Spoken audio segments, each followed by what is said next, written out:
Lou Ferrigno had a really hard time growing up. He suffered from hearing damage as a child, which led to a bad speech impediment. This caused Lou to be very introverted and shy as a child, and because of this, he lacked confidence and struggled with being bullied and not fitting in. He always looked up to comic book heroes like Spider-Man and the Hulk, dreaming that he could become like them. Then one day, he stumbled upon an issue of Muscle Power, which was a big bodybuilding magazine at the time. Lou was immediately captivated and inspired by what he saw. He flipped through the pages of the magazine and saw all these huge muscular bodybuilders striking various poses, and he knew this was the road to becoming powerful and confident, just like the heroes he had looked up to for so long. So he started to train and lift weights, and the more he trained and saw his body change, the more obsessed with the sport of bodybuilding he became. He went on to compete in pretty much every major bodybuilding competition that was running at the time. Because of his enormous success in professional bodybuilding, and of course because of his amazing physique, he was asked to feature in the 1977 docudrama Pumping Iron. The movie was all about the professional world of bodybuilding and starred not only Lou, but also other greats from the golden age of bodybuilding like Arnold and Franco Columbu. By the way, if you want me to do a full video on Arnold's training for Predator, leave a like, subscribe, and comment down below. Get to the chopper! Get to the chopper!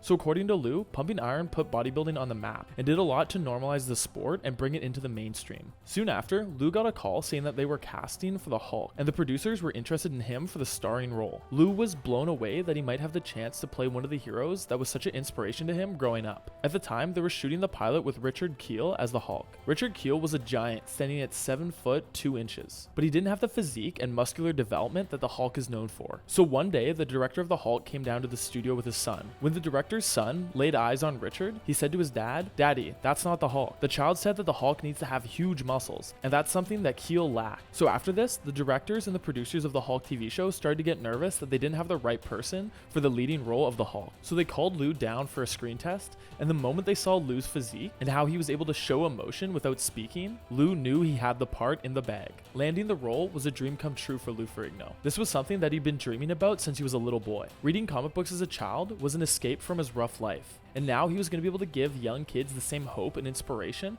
that he was given all those years ago. So how did Lou Ferrigno train and eat to maintain his hulking physique? What was his secret to developing his huge chest? And did he do it all naturally? Okay, that last part was a joke. He did not do it naturally. So I'm Paris Demers, a full-time personal trainer and online coach, and in this video, I'll be answering those first two questions, and at the end of the video, I'll be sharing a full workout program based off of Lou's Golden Age Hulk bodybuilding routine. Disclaimer, I will not be held legally responsible if this program gets you too big and you bust out of your clothing. So Lou Ferrigno grew up quite poor, and because of this, plus his family's general lack of knowledge when it came to healthy eating, his diet as a child was definitely subpar. In one of his YouTube videos, he recounted what he used to eat for breakfast as a high schooler. Understandably, Lou always remembered feeling very low energy while at school, and even sometimes fell asleep during class. But it was one day during lunch that Lou learned a lesson about nutrition that he would never forget. He saw a kid in the lunchroom who was only about 6 months older than he was at the time, but he looked strong, full of energy, and had a great physique, just like all those superheroes Lou always looked up to as a kid, but obviously to a lesser extent. So Lou had to know his secret. So he went up and asked him, "Do you work out?" And the kid replied, "A little bit, but I just finished working construction for the whole summer." Lou then started to take notice of what the boy was eating for lunch, and it looked pretty different than what he was used to having. The boy avoided bread and ate mostly things like meat, cheese, and dairy. So a very high protein diet, something that Lou was definitely not familiar with. So Lou asked the boy why he was eating what he was eating, and then the boy explained to him the importance of nutrition when it came to building a healthy, strong physique. And that really stuck with Lou, helping him kickstart his own results in the gym. I'm sure many of you have heard this before, but when it comes to bodybuilding and building an amazing physique, it's 70% diet and 30% training. Sure, training is important, but if you aren't eating in a way that's conducive to moving towards whatever your goal is, then you're going to be headed nowhere fast. So if you've been hitting a plateau with your progress, take a hard look at how you could be improving your diet and recovery. I find that's often what people are missing. So fast forward to years later, when Lou was heavily involved in the professional bodybuilding scene in the 70s. What was he eating? Well, it would depend on what phase of training he was in, but generally he ate 3 times a day, focusing mostly on lean protein with carbs thrown in when needed, especially around training. Lou's philosophy around dieting and bodybuilding changed over the years. When he returned to competitive bodybuilding in the 90s, years after Pumping Iron and the Hulk, he spread out his calories calories into 5 meals instead of 3 to have a more even distribution of his protein. And he focused on eating more carbs so his muscles could have a much fuller look. And of course, he still needed to be in a calorie deficit to get shredded for competition. So instead of cutting back on the carbs, he instead increased the amount of cardio he was doing. Lou said one of the hardest things about shooting the Hulk TV show was staying in shape while filming. It would take a total of 4 hours every single day just to put on and take off all of Lou's prosthetics and makeup that he needed to look the part of the Hulk. So add to that the 8 to 10 hours of actual filming Lou had to do every day, and that doesn't really leave much time for the gym. So as soon as shooting wrapped for the day, Lou sprinted off to the gym for about an hour, packed down some food, and then hit the hay. The biggest trouble back then was finding stylish athletic wear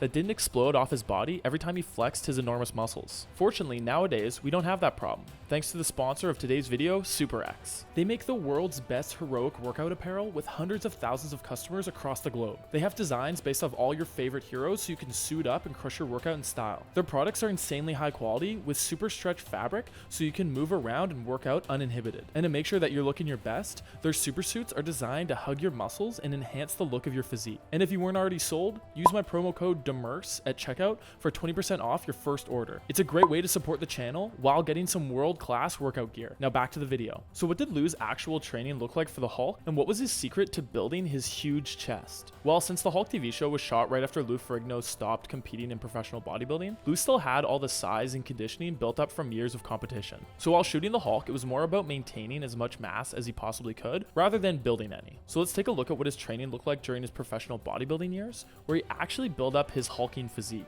And then we'll talk about his advice for building a massive chest, and I'll share with you a full program based off of Lou's golden age bodybuilding training. So when Lou Ferrigno started as a bodybuilder, many pros were training 6 days a week and often did 2 sessions a day. Lou quickly discovered that in his opinion, this often led to overtraining and burnout. So he went with a 4-day on, 1-day off training split and made sure to only work one major muscle group each day. This is what the 5-day split looked like. Day 1, back. Day 2, chest. Day 3, legs. Day 4, shoulders and arms, and day 5 was a rest day. Each day he would do about 5 exercises for the major muscle group of the day, and he would stay in the classic set and rep scheme of 3 to 4 sets of 10 to 12 reps. For example, here's what his chest day would look like. Now, doing this much volume on a single muscle group in a single training session is not something I'd recommend for the average natural lifter. Your body can only properly recover from around 6 hard sets per muscle group in a single session, so doing any more will lead to diminishing returns, and you'll just be stressing your body for no reason. Now, of course, Lou was hitting the sauce hard, aka he was doing steroids. So he was going to be able to handle a lot more volume than the average person. And of course, on top of this, the guy had amazing genetics. That's why the program I created and will be sharing at the end of the video has been adapted for the natural lifter. It's not a good idea to just copy the program of someone who has insane genetics, has been lifting for years, and is on a ton of gear. Your body simply can't handle as much volume, and that's totally okay. You just need to train slightly differently. So interestingly, early in Lou's bodybuilding career, his chest was one of his smallest body parts. It just wouldn't grow like everything else. And Lou attributes this to the fact that in his early bodybuilding days, he would primarily focus on hitting heavy bench press to try and build his chest. But his form was sloppy, and he focused more on moving as much weight as possible, rather than actually using the best technique to build size. But over the years, he realized that the secret to building an amazing chest was focusing on the stretch that you get during the eccentric, aka the lowering portion of the bench press or chest fly. So this meant dumping the barbell chest press in favor of the much superior dumbbell bench press, at least when it comes to bodybuilding. This is because with the dumbbell bench press, the arm can move freely, allowing you to stretch the pecs as much as possible. And then you can also get a full contraction by bringing the dumbbells together at the top of the movement. With the standard barbell bench press, your arms are pretty much fixed, moving up and down, so you can't get a full range of motion on the pec, and you also can't come down very low, because obviously the bar will just be stopped by your chest. So these are the same reasons why I always include dumbbell bench press in my muscle building programs over barbell bench press. Now don't get me wrong, barbell bench press is amazing for building strength, but we're talking about bodybuilding here. And in bodybuilding, you're looking to build muscle, not strength. So speaking of building muscle, here's the 4-day on, 1-day off split that I adapted from Lou's Hulk training for the natural lifter. You'll be doing the same split as Lou did in his prime, but I moved around some of the volume so that your body can better recover from your training so you can maximize your results. If you like the video, you gotta go check out the first episode of Celebrity Fitness Showdown, where Ben Affleck is going head to head with Christian Bale to decide who is the first ever celebrity fitness champion. I'll see you guys there.